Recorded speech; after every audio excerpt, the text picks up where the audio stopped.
My name's Aaron. I'm 29, a software developer in Denver, and I guess you could say I've always been the invisible one in the family. Not the rebel, not the golden child, just the background character. Family gatherings? I was the guy setting up chairs. Birthdays? I got gift cards with no name. My younger sister, Emma, though, she was the star.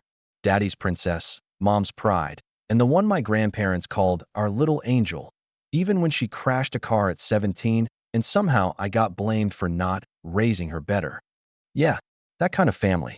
But there was one person who saw me. Really saw me. My grandfather, mom's dad. His name was Walter, but everyone called him Gramps. Retired Navy man, old school to the bone. Walked with a cane carved out of some exotic wood he got in Vietnam. He was the only one who remembered my birthday, without Facebook. The only one who showed up to my college graduation even though everyone else claimed the weather was bad. We had a tradition. Every Sunday morning, we'd meet at this old diner with cracked booths and watery coffee, and he'd ask me the same thing. You building something with those clever hands of yours? And when I said yes, he'd smile, lean in like it was a secret, and say, good. Don't let them turn you into the mule. I didn't understand what he meant until much later. Gramps passed last September, quietly, in his sleep, in that creaky old house where he'd lived for 50 years. I got the call from his neighbor before my own family even told me. When I arrived, my mom was already there, rummaging through drawers, muttering under her breath. My sister sat on the couch with a dramatic tissue in hand, like she was auditioning for a soap opera. I asked if I could have a moment alone with him. Mom rolled her eyes. We don't have time for sentiment, Aaron. There's paperwork. I still remember walking into that bedroom. His cane was propped neatly by the nightstand. His glasses folded beside it. The room smelled like cedar and old paper. I sat down on the edge of the bed and let out one long breath. I didn't cry. Not yet. Instead, I noticed a small envelope under his lamp. My name on the front in his crooked handwriting. I opened it, and inside was a short note. If you're reading this, I'm gone. Don't trust anyone with my memory but you. The will is in the safe. Combination is your birthday backwards. Be smart. Be careful. Love, Gramps. My heart was racing. I walked to the small safe behind his bookshelf. Same one he'd shown me years ago when he used to hide moonshine in it during family dinners. I turned the dial, September 17th, 93, backward. It clicked. Inside was a thick folder, sealed with red string. Another note sat on top. The estate is yours, Aaron. All of it. The house, the land, the savings. $3 million in assets. You earned it. You saw me, and I saw you. Don't let them erase that. I stared at it for what felt like hours. The weight of those words, the quiet trust of a man who was more father to me than anyone else, it hit like a freight train. But even then, I knew. My mom wouldn't take this well. Neither would Emma. To them, the inheritance wasn't about love, it was about status, possession. And now that status had been given to me, the invisible one, oh, they would burn down the world to flip the script. At the official reading of the will a week later, the air was tense. We sat in the lawyer's office, mahogany walls, leather chairs, the kind of place that smells like old cigars and power. My mom wore all black, like she was performing grief. Emma wore pearls. I wore my usual, jeans and a button-down. The lawyer, Mr. Caldwell, cleared his throat, adjusted his glasses, and began reading. At first, it was all formalities. Then came the line. I, Walter James P., being of sound mind and body, hereby leave the entirety of my estate, property, assets, and holdings to my grandson, Aaron Michael P., in gratitude for his loyalty, integrity, and care. The room went still. My mom's face turned to stone. Emma's mouth fell open. Mr. Caldwell kept reading, unfazed, but I couldn't hear anything beyond that one sentence echoing in my head. Then Mom slammed her hand on the table. That's not right, she snapped. That, he meant Emma. He always said it was for her. This must be a mistake. Mr. Caldwell blinked. I assure you, this is the signed, witnessed, and notarized will. Your father was very clear.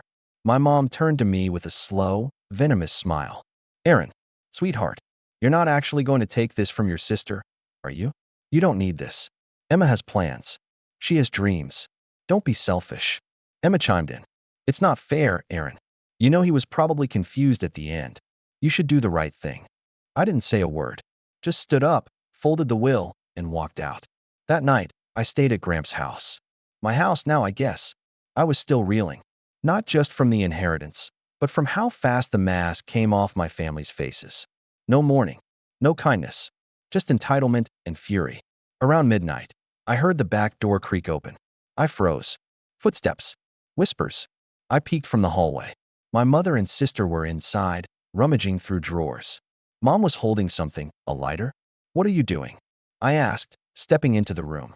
They jumped. "You shouldn't be here," Mom hissed.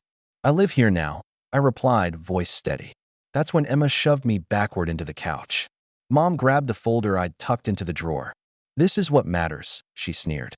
"And you don't deserve it." I tried to stand, but Emma held my arms down. Mom opened the folder and yanked out the will. "This never happened," she whispered, and SHHHHHHKK tore it straight down the middle. Again and again, into ribbons. Then they left. No apologies. No shame. I just sat there. But I wasn't angry. I smiled. Because what they destroyed wasn't the original. It wasn't even legal. And what they didn't know was that Gramps had written 2 versions. And the real one? Well, let's just say it wasn't even in the house anymore. The morning after they tore up the fake will, I brewed a cup of coffee, stepped out onto the back porch, and just stared at the garden Gramps had once tended. Rows of overgrown tomatoes, wild mint choking the edges, and a busted lawn gnome with half its hat missing. The sun was barely up, but I was wide awake. Wired, not from caffeine, but from the sheer clarity of everything. For the first time, I saw them, my family, for exactly what they were. Not people who'd lost a father or grandfather. Just scavengers who'd been circling the estate like buzzards, waiting for the meat to go cold. And they thought they'd won. Here's what they didn't know. Gramps had called me over 2 weeks before he passed. Said he needed my help setting up some tech stuff. I brought my laptop, thinking he wanted to learn how to stream war documentaries. Instead, he walked me through a very specific set of tasks: scanning and uploading documents to his lawyer's cloud drive, recording a video message, and even reading through a backup while stored digitally. The physical copy, the one they tore up, was a decoy, something to test their integrity. They failed, spectacularly. Later that day, I met with Mr. Caldwell again. I handed him a flash drive, then opened my encrypted cloud folder on his office computer. His eyebrows rose when he saw the backup Gramps had recorded, a time-stamped, clear-as-day video of him sitting in the very living room where Mom and Emma had ambushed me. "Hello, whoever's watching this," Gramps began, voice gravelly but strong. "If you're seeing this, it means something went sideways. Probably involving you, Deborah." He chuckled to himself, then looked right into the camera. "This will is real. The one you tore up? It's bait. Aaron's the only one I trust. He's the only one who ever showed up. Not for handouts, not for favors, just to sit and talk. He's earned this. You want to contest it? Be my guest. But know this, I knew you'd try." Mr. Caldwell leaned back, lips pursed in something between amusement and awe. "He really did plan for everything, didn't he?" I nodded. He always played chess while the rest of them were fighting over checkers. The next week, I started quietly transferring assets. The house title was already in my name. The accounts, investments, land, it all followed. I didn't rub it in their faces. I didn't even block their numbers. I just stopped replying. Cold silence. That's all I gave them. At first, they were quiet. But by week 2, the texts started rolling in. Mom texted, "Aaron, we need to talk. Things got out of hand." Emma texted, "Can we at least split the house? I mean, I was supposed to live there after college." Mom texted again, "Grandpa was sick. He didn't know what he was doing. I'm sure you realize that." And then, the cherry on top, Emma texted, "You wouldn't even have a family if it weren't for me. Stop being selfish. We're blood." Blood. That word clanged around in my head like a bad bell. As if DNA entitles people to loyalty, respect, and access. As if sharing a gene pool gives them the right to rip apart your piece and still expect a piece of the pie. But things escalated fast from there. One afternoon, I came back from a short grocery run to find the side gate broken. The lock was snapped clean in half, like someone had hit it with a hammer. I walked inside and froze in the hallway. Cabinets open, drawers pulled out, and in the middle of the floor, shredded paper. They'd come back. They thought I still had another will hidden somewhere. Or bank statements. Or God knows what. They even rifled through Gramps' old footlocker and left my childhood photos scattered across the floor. There was a smear of lipstick on the light switch. Emma's, no doubt. A familiar floral scent lingered in the air. But they hadn't counted on two things.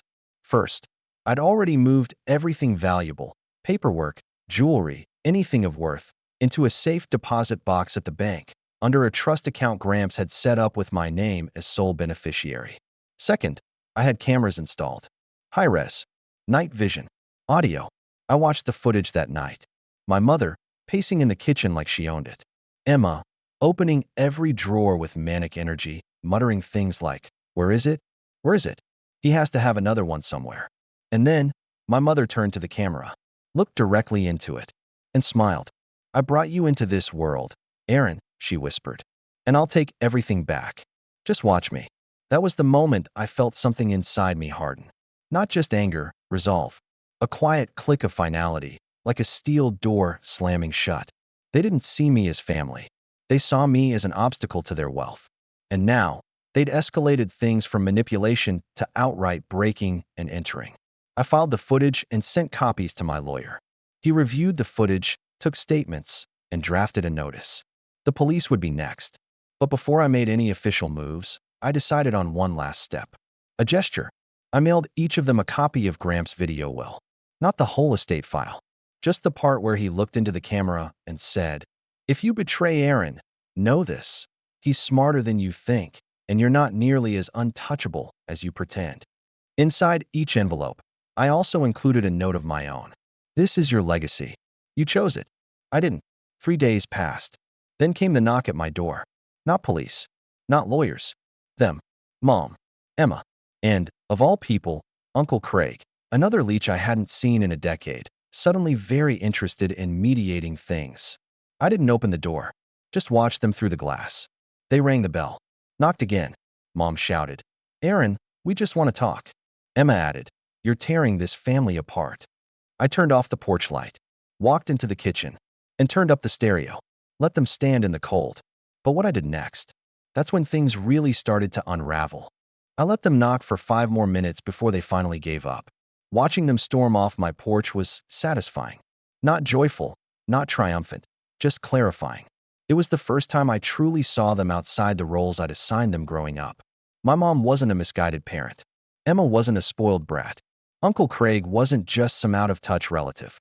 They were all adults who had made a series of calculated, self-serving decisions.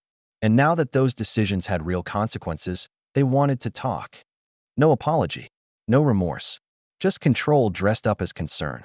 That night, I reviewed the footage again and backed it up in 3 locations. I wasn't paranoid, I was prepared. Gramps had always told me, be polite, be kind, but never be unarmed. And right now, information was my weapon. Proof. Evidence. The only kind of thing they couldn't twist or fake. The next morning, I walked into Caldwell's office with a folder labeled, "Criminal Trespassing, 3 Parties."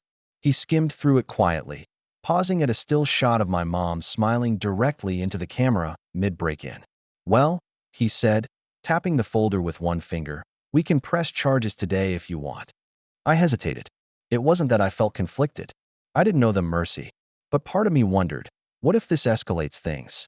What if they don't just slink away? What if they double down? I looked at Mr. Caldwell and said, "Let's hold off on the police, just for now. But I want a cease and desist letter sent to each of them. Full legal language. Make it sharp." He nodded. "And the restraining order prep?" "Have it ready," I said. "They come near me or the house again, I file it immediately." He raised an eyebrow. "Your grandfather would be proud." That hit me harder than I expected. By Friday, the letters were sent. Certified mail, signed receipt. The kind of envelope that makes your stomach twist just looking at it. And just like clockwork, the texts rolled in again. Emma texted, "Really, Aaron? Legal threats now? We're family. You're making this ugly." Mom texted, "Do you know what you're doing? Do you have any idea how this will look to people?" That one made me laugh. Because for the first time in my life, I didn't care what things looked like. I wasn't the background character anymore. I wasn't going to be the quiet, reasonable one who smoothed things over while everyone else set fires. I was done playing peacemaker in a war I never started. But they weren't done. That weekend, I got a call from my boss, Elliot. Chill guy, runs a small software firm. We've worked together for 4 years. "Hey Aaron," he said casually, "quick question. Did something weird happen in your family? I got a strange email this morning. My stomach dropped. What kind of email? He paused. Anonymous tip. Said you forged a will to steal money from your dying grandfather. Even attached a photo of you walking out of a lawyer's office. Claimed you had a history of mental illness. I went cold. They're trying to tank my job, I said quietly. Yeah, he replied. But don't worry. I didn't believe a word of it. The writing was unhinged. And it came from an address like, Justice for Emma. I closed my eyes and let out a slow breath. Thanks, Elliot. Take care of yourself, man. And if you need time off to handle this circus, just say the word. After I hung up, I sat at the kitchen table in silence for a long time. They weren't just angry. They were desperate. And desperation makes people reckless. They were trying to drag my name through the mud, to smear me into backing down. They weren't just trying to steal the inheritance. They wanted to destroy my credibility so no one would believe me when I fought back. So I pivoted. I spent the next 2 days gathering more than just legal documents. I compiled every letter Gramps had written me over the years. Emails, texts, the video. I reached out to his old friends, guys from the VFW, his mechanic, even his barber. Anyone who had heard Gramps talk about me in a positive light. I asked for statements. Some were handwritten. Some were voice memos. One guy mailed me an actual cassette tape. Then I sat down and wrote a long, detailed post. No accusations. No profanity. Just facts. Dates. Screenshots. Video stills. I titled it, My Family Tried to Steal My Grandfather's Inheritance. When that failed, they tried to ruin my life. I posted it on a forum we all followed, an old online community Gramps had been active in, full of his friends and fellow vets. I didn't use real names, but I didn't need to. The people who knew us, they knew. The fallout was instant. Emma's carefully curated sweet girl image shattered. Her social media comments were flooded with people quoting her own words from the break-in footage. My mom's bridge club, yes, that's real, kicked her out within 48 hours. Apparently, financially abusing your son doesn't pair well with cucumber sandwiches. But it wasn't enough. Because that Sunday, I got another visitor. Uncle Craig, standing on my porch with a briefcase and the smuggest smile I've ever seen. Let's talk, man to man, he said. I folded my arms. We're not men. We're not even related, legally. He laughed. Come on, Aaron. You don't want this to get ugly, do you? I leaned against the doorframe. Craig, it's already ugly. You just haven't bled yet. He looked startled, but I wasn't bluffing. Because what I did next, well, that was the move that made all their threats implode at once. And it started with one phone call. I didn't make the call right away. I waited until Uncle Craig was halfway down the driveway, muttering to himself and checking his phone like someone who almost had a plan, but not quite. He thought this was a negotiation, a business dispute, something you fix with favors and leverage and passive threats. He was about to learn the difference between bluffing and being outmatched. I stepped back into the house, locked the door, and picked up my phone. I called Mr. Caldwell first. It's time, I told him. File the police report. Press charges. Include the footage, the break-in, everything. Let them explain it to a judge now. His voice was calm and steady, like he'd been waiting for this moment. Understood. I'll file it by morning. I'll also begin the process for a restraining order, and I'll flag the inheritance for court protection. I hung up and made one more call. This one wasn't to a lawyer. It was to Mrs. Hadley, my grandfather's former neighbor. Sweet woman, used to bake him ginger cookies every Christmas. She was also the only person who witnessed my mom sneaking into the house the night they tore up the fake will. Hi, Mrs. Hadley. I hope I'm not disturbing you. But do you remember that night my mother and sister came over? You mentioned seeing something strange. Oh, honey, she said immediately. I already wrote everything down. I knew they were up to something. I saw them creeping through the gate at midnight like burglars. I even called it into the non-emergency line, but no one came. My heart surged. Would you be willing to submit that statement? I'm filing charges. Oh, absolutely. Walter was a dear friend. What they did was vile. Within 48 hours, things began to snowball. Police officers arrived at my mother's house with a warrant. They seized her phone and Emma's too. The footage from my cameras, Mrs. Hadley's statement, and a match on the lipstick print to Emma's favorite brand of lip gloss were all more than enough to justify the charges. Breaking and entering, destruction of property, and attempted fraud. When they were arrested, it hit the local news. Not front page, but enough. The headline read, Mother-daughter duo accused of breaking into family home after dispute over inheritance. I saw the mugshots online that night. Emma looked shell-shocked. My mother looked like she'd just bitten into something sour. I stared at their faces for a long time. And for a moment, just a flicker of one, I almost felt sorry for them. But then I remembered the hands holding me down while they shredded the will. The smugness. The entitlement. The way Mom looked me in the eye and said, "You don't deserve this." That sympathy vanished like smoke. The court process took time. They pleaded not guilty, of course, claimed they were retrieving family belongings, and that I overreacted. But the digital records didn't lie. The judge wasn't amused. My lawyer played the video of my mom smiling into the camera while saying, "I'll take everything back. Just watch me." Silence followed in the courtroom. Even their public defender looked embarrassed. The judge granted me a permanent restraining order. They were barred from coming within 200 feet of me, the house, or any of the estate properties. Emma was ordered into mandatory counseling after an emotional outburst during a hearing, where she screamed that he stole my future. The judge just stared and said, "Your future was never yours to steal." But the true, final twist came when Gramps' secondary trust came to light. It turned out he'd left something else, a contingency fund of $250,000. And in the video will, he clearly stated, "This is for Aaron to do with as he sees fit. If the family honors his space, he may choose to share it. If they betray him, he keeps every cent." My hands shook when Caldwell told me. "What do you want to do with it?" he asked. I didn't even need to think. Keep it. They earned their exile. Emma ended up dropping out of grad school. With legal fees piling up and a reputation now trailing her like toilet paper on a shoe, she couldn't afford tuition or the Instagram influencer lifestyle she'd been carefully cultivating. Her boyfriend dumped her when the inheritance scam hit the news. He posted a story the next day with the caption, "Dodged a bullet." My mother filed for bankruptcy 6 months later. Uncle Craig ghosted them entirely. Turns out his briefcase. Empty. His help? Hollow. When she reached out to me through a third party, asking for just enough to get back on her feet, I responded with a quote from Gramps. "Be polite. Be kind. But never be unarmed." Then I blocked the number. The house stayed mine. I remodeled Gramps' old study into a library, floor-to-ceiling bookshelves, plush leather chairs, and his cane mounted above the fireplace. Every Sunday morning, I still go to that diner we loved. I sit in the same booth. I order 2 cups of coffee. One for me, one for him. I keep the second untouched. Just there. Just a reminder. It's been a year now. I'm 30, and I'm no longer invisible. When people talk about legacy, they usually mean money, land, assets. But what my grandfather left me was more than any of that.